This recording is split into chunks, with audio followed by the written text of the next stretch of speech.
खुश रहा, आनंदी रहा, आरोग्यपूर्ण रहा हीच आई तुझ्या भवानीच्या चरणी प्रार्थना. तर माझे ब्लॉग तुम्हाला कसे वाटतात? असे घरगुती असं बनवते मी. आता बघा बायकांवर जसं आता कधी काय काम असतं तर कधी काय कामं असतात, कामं असतात. तर हा शिरा करून घेते. इथे ठेवले तूप बनवायला, गरम करायला ठेवले साय. भरपूर कामं असतात. तर मग हे तूप गरम करून काढते ना मी. ते तूप करायला ठेवले, गरम करून घेते साय. कामांना काय होऊन जातं. माहेर अगदी 2 दिवसाचं होतं. आता अधिक महिना आहे म्हणून सगळेजण इकडे आमच्या इकडे खूप खानदेशाकडे पद्धत आहे. तर खूप असे सगळेजण आई बोलवते माहेराला मुलींना की ये जेवायला ये, वाण घ्यायला ये. तसं एक लिमिटेशन असतं वयाचं. वय झालं, मला तर असंच वाटतंय की वय झालं की कोणी बोलवत नाही आणि कोणी काही करत नाही. त्या वेळेला त्या वेळेचं असतं. इकडे आमच्याकडे खूप पद्धत आहे ना की मुलींना बोलवतात. आमच्याकडे मुंबईला एवढं असं नाही आहे काही की बोलवतातच म्हणून. पण मग गेल्या अधिक महिन्यामध्ये पण आई आली होती, सगळ्या बहिणी आलेल्या, मग माझ्या सासूबाई पण होत्या तेव्हा. मग आम्ही गंगेवर गेलो होतो. गंगेच्या इथे आंघोळ्या केल्या. अक्कांनी तर आमची आंघोळ पण केली होती. आम्ही हातपायच धुवत होतो आणि त्या आंघोळ करून मोकळ्या पण झाल्या होत्या. हां, आणि अधिक महिन्यामध्ये मस्त मग आम्ही गोशाळेत गेलेलो, गाईला चारा दिला होता. मस्त असं खूप छान केलं होतं मस्त. आता ह्या वेळेला बघू, काल तर माझ्या पितामहा महेश्वरांचं दर्शन झालं. आता बघू पुढे काय ते. जेवढी सेवा करता येईल तेवढी तर करायचीच आहे आपल्याला, तेवढी सेवा करू. आणि माझी सायलीला मी पितामहेश्वरांनी दर्शन दिलं अधिक महिन्यात. अधिक बिचारीला पुण्य मिळेल नाही का माझी सायलीला. तर अधिक म्हणून मग जरा खुशी वाटली की चला शंकराने बोलवलं.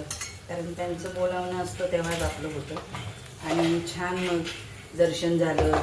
तसं अधिक महिन्यात काय करावं तेवढं कमीच असतं. आता माझ्या ननंदबाईंना पण मी फोन केला की या हो नंदताई. गेल्या वेळेला पण गेल्या होतं ना तेव्हा अधिक महिना. म्हटलं या नंदताई. तो त्यांना पण आता काय त्यांची मुलं मोठी झाली, जावई आले. पण मग आता कोणी नाही माहेरी येत नाही का. नाही तर आधी मे महिना म्हटलं का माहेरी जाऊ. म्हणून माझे आतले हे की जाऊ दे, माझ्या सुनेला मी पाठवते माहेरी. आम्ही मोजून 8 दिवस राहायचो.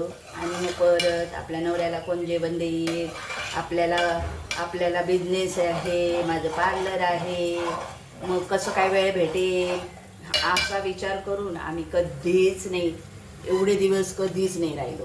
आपल्या कामाचं म्हणून मग त्याच ह्याच्यामध्ये हे झालं. 8 दिवस राहिलं की आलं नाही का. पण लेडीजला माहेर खूपच, किती वर्षाची हो ती म्हातारी हो नाही तर तरुण असो, तिला माहेरचं आकर्षण असतं. का नसावं ना, जिथं तिचा जन्म झालेला असतो. त्यामुळे किती वय झालं ना तर एका लेडीजला असं वाटतंच की ना मी माहेरी जावं. आईची, भावाची, भाऊजाईची काय हे विचारपूस करावी नाही का मुलांना. आणि मग नाती पण टिकतात नाही का. आधीचं छानच होतं की मे महिन्यात मामाच्या घरी जायचं आणि मग अगदी सगळेजण वाट बघत असायचे, इकडचे पण आणि तिकडचे पण. आम्ही आमच्या आजीकडे जायचो, मुंबईतच जायचो, पण आजीकडे जायचो आमच्या.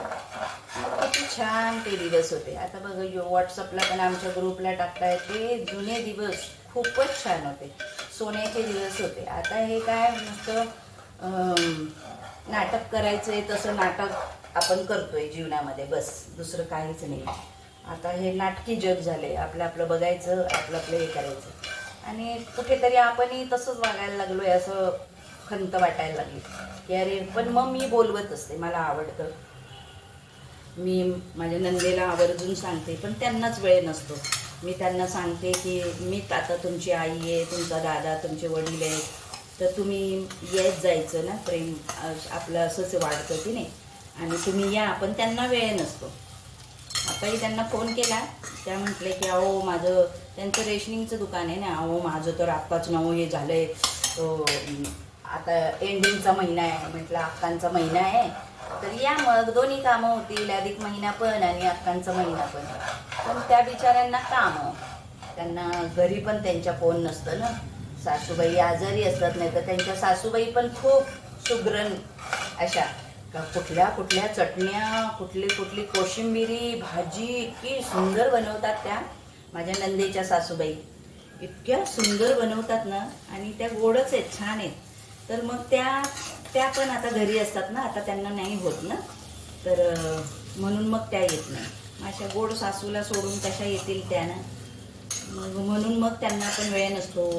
मुलगा आहे, मुलाचं अजून लग्न व्हायचं आहे, मग तो आणि बाकीचं असं सगळं असतं ना, तर मग त्यांना यायला भेटत नाही. पण मग माझा असतो त्यांना फोन की ताई या, चला या, जरा भावाला भेटून जा, भावाला कोण आहे तुमच्याशिवाय. नैवेद्य देते देवाला, नाही का. तर म्हटल्यात आता, म्हटलं अधिक महिना संपायच्या आत तरी या, म्हटल्यात येते म्हणून, येते वहिनी येते. त्यांनाही वाटत असेल, कारण कोणत्याही मुलीला वाटतंच, कुठलंही वय तिला वाटतं आपण माहेरी जावं, माहेरच्या त्या आठवणी आपल्या परत ताज्या कराव्या, प्रत्येक लेडीजला वाटतं. तर त्यांना काय नाही असेल वाटत, त्या बी तर लेडीजच आहे ना, महिलाच आहे ना, बाईचंच मन आहे ना त्यांचं पण त्या पण आयुष्यभर कष्टात प्रत्येक लेडीजचं असं आहे ना की खूप कष्टमय जीवन जातं. कुठे आता सुखाचे दिवस येतात. मागे वळून पाहिलं ना तर असं वाटतं की ठीक आहे, आपण पण भरपूर केलंय, भरपूर हे केलंय, पण मग जे आहे ते नाही असं वाटतं ना कधी कधी. देऊन आली नैवेद्य दिला देवाला, शिरा बनवला ना. आता विकी आहे, मग त्याला नाश्त्याला काय हवं ना म्हणून बनवला. आणि मग प्रत्येक आहे ना लेडीजला प्रत्येक कष्टातूनच गेलेली असते ती. आमच्या काळात जेव्हा पण खूप आनंद होता, प्रेम होतं, जिव्हाळा होता.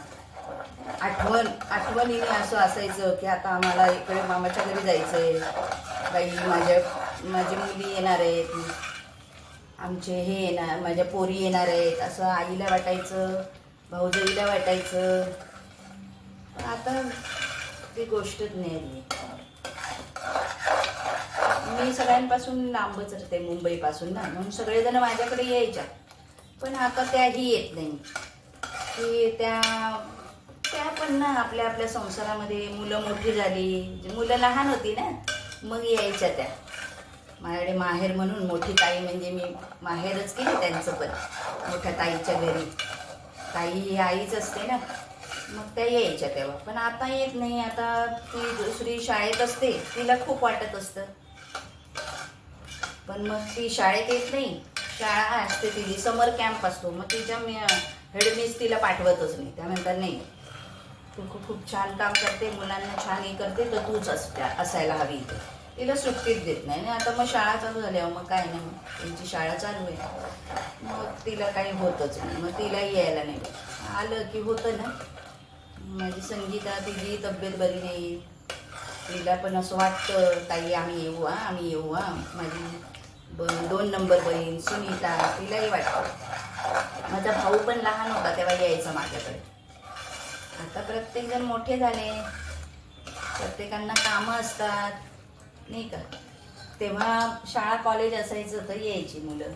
आता प्रत्येक मुलांना कामं आहेत, जॉब आहे, मुलं मोठी झाली, पण त्या आठवणी खरंच खूप गोड होत्या. खूप म्हणजे खूपच गोड होत्या त्या आठवणी. त्या आठवल्या ना तरी असं वाटतं की ते पुन्हा आले पाहिजेत ते दिवस. कधी येतील काय माहिती ते दिवस. खूपच छान होते ते दिवस. असे गोड दिवस परत असे आले पाहिजे नाही का. पण आता कधी येतील बघूया, कधी येतील तेव्हा. पण मग आपण पण जराशी पहल केली पाहिजे असं मला वाटतं. पण कोण करणार पहल? नाही, मी तर प्रयत्न करतेच. मी म्हणते ग या ग, किती मस्का लावताना शेवटी म्हटली काय ग तुम्हाला किती मस्का लावते ग मी, तरी तुम्ही येत नाही. मग तेच ना की नवऱ्याला जेवण बनवून कोण देईल अगं, अगं मुलांना स्वयंपाक बाहेरून किती दिवस आणतील, असं बोलत. म्हणून हा अरे संसार संसार काय सुटत नाही. आपण काय याच्यातून बाहेर येत नाही. चालायचं, संसार आहे. आणि मग म्हणून ह्या गोड आणि तिखट आंबट गोड अशा आठवणी खूपच अशा आज अगदी खूप असं भरून आलं मला. म्हणून मग मी म्हणजे अशी बसली होती ना एकांतात, म्हणून आठवण आली. तर ते दिवस खरंच गोड होतं. अपेक्षा नव्हती कोण आल्यावर काय होईल, कोण गेल्यावर काय होईल, अपेक्षा नव्हत्या, काही नव्हत्या.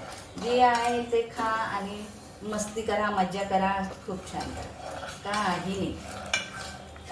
पण आता वेळच नाही आहे, कोणाला कोणासाठी वेळ नाही आहे. त्यामुळे प्रश्नच मिटला. आताच्या याच्यामध्ये कोणालाच वेळ नाही आहे. मुलं खूप मोठ्या मोठ्या पदांवर आहेत, तर कोणाला कोणाविषयी वेळ नाही आहे. दुसरं काय, आता नवीन ज्या पद्धती आहेत त्या तर आपण हेच करून घेतल्या पाहिजे ना असं. चला मग, एक मनातलं दडलेलं एक पार्ट होता तो शेअर केला तुमच्याशी. आणि प्रत्येक माझी गृहिणी ताई माई अक्का सगळ्या याबद्दल हे असतं. म्हणजे सगळ्यांना हेच मला तरी वाटतंय, सगळ्या बायकांच्या मनातला हा एक खोपा आहे, सुंदर असा नाजूक असा खोपा, की तो उघडला जरी ना लगेच डोळ्यात अश्रू येतात. असा हा खोपा आहे, सुंदर असा नाजूक माहेर. कारण किती गरीब असो किंवा श्रीमंत असो, माहेर हे माहेर असते. आणि त्या माहेराची गोडी कशालाच येत नाही. चटणी मिरची समजा जरी खायची असेल ना तरीसुद्धा माहेराला जायला मुली धडपडतात. त्यातलीच माझी सून. म्हणून मग मी तिला म्हणते की राहा बेटा, राहा, तुला किती दिवस राहायचे ते राहा, की तुला एन्जॉय कर, किती दिवस राहायचे ते राहा, आम्ही कसं पण करून घेऊ, पण राहा. मुलांनाही मामाचं घर कळू दे, राहा, एन्जॉय कर, आहे मी तोपर्यंत. तर हा एक खोपा आहे ना सुंदर असा, तो खोपा प्रत्येक जणीने आपल्या हृदयामध्ये कोरलेला असतो आणि सांभाळून ठेवलेला असतो. आणि ती हृदयातून आशीर्वादच देत असते आपल्या माहेरच्या सगळ्यांना, भावांना, बहिणीला, आईंना, वडिलांना, तिथल्या मातीला सगळ्यांना आशीर्वाद देत असते ती. कारण तिथे त्या खोप्यात राहिलेली असते ना ती तिच्या त्या इवल्याशा जगात. त्यामुळे याला ना ते आशीर्वादच देते नेहमी, की माझं ते माहेर सुखात राहो, सुखी राहो, आनंदी राहो, आरोग्यपूर्ण राहो, अशी ती नेहमी देवाजवळ प्रार्थना करत असते. त्यामुळे प्रत्येक स्त्रीलाच माहिती हे. त्यामुळे सगळा महिला वर्ग ॲग्री करेल की खरंच हा खोपा आपला नाजूकसा, इवलासा, खूपच गोड. माझं माहेर खूपच सगळ्यांना गोड वाटतं. त्यामुळे माझ्या सुनेलाही म्हणते मी की माहेरला जा, जोपर्यंत जाता येईल तुला तोपर्यंत जा. ती पण ऐकते माझं. पूर्ण महिनाभर राहून ती हे करून घेते, राहून येते. असं हे आपलं बायकांचं, तरी त्या खुश आनंदी अशा राहण्याचा प्रयत्न करतात. आतमध्ये किती रहस्य दडलेली असतात, किती किती गुपितं आणि किती दुःख सुख अशी लपलेली असतात, तरी ती आनंदात असते. ती म्हणजे स्त्री, प्रत्येक स्त्री. म्हणून तिला सलाम, त्या स्त्रीला सलाम आणि त्या आईला सलाम. माझ्या आईला अधिक महिन्याच्या खूप खूप शुभेच्छा. माझ्या भावाला, माझ्या भाऊजाईला, माझ्या गुंड्याला खूप खूप शुभेच्छा. माझ्या बहिणींना अधिक महिन्याच्या खूप खूप शुभेच्छा. अधिक अधिक तुम्हाला पुण्य मिळो आणि तुम्ही सदा खुश राहा, आनंदी राहा, आरोग्यपूर्ण राहा. हीच आई तुळजाभवानीच्या चरणी प्रार्थना. जय अंबे. तसं बघा, दुधाची झाली साय आणि साईचं झालं दही, दहीचं झालं हे लोणी. तशीच आपली माय असते नाही का. तिच्याकडे दूध आहे, तिच्याकडे साय आहे, तिच्याकडे दही आहे, तिच्याकडे हे लोणी आहे. मस्त असं तुपाचं सुगंधित असं छान असं. ती जननी, त्या जननीला प्रणाम नाही का. कृपा कसा सुगरणीचा चांगला, माझ्या पिल्लासाठी तिनं झोका झाडाले टांगला. म्हणजे झोक्यामध्ये झोका जसा सुगरणीचा चांगला. देखा पिल्लासाठी तिनं झोका झाडाले टांगला. देखा पिल्लासाठी तिनं झोका झाडाले टांगला. अशी आपली बाई, लेडी, महिला, स्त्री, जननी, आई, माता, अशी ही आई आपली. तिला सलाम नाही का. झालं बाई माझं आता तूप पण काढून झालं.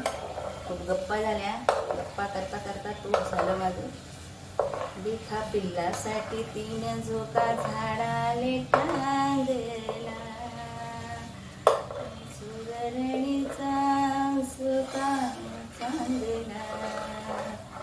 देखा पिल्लासाठी तिनं झोका झाडाले टांगला. देखा पिल्लासाठी तिनं झोका झाडाले टांग.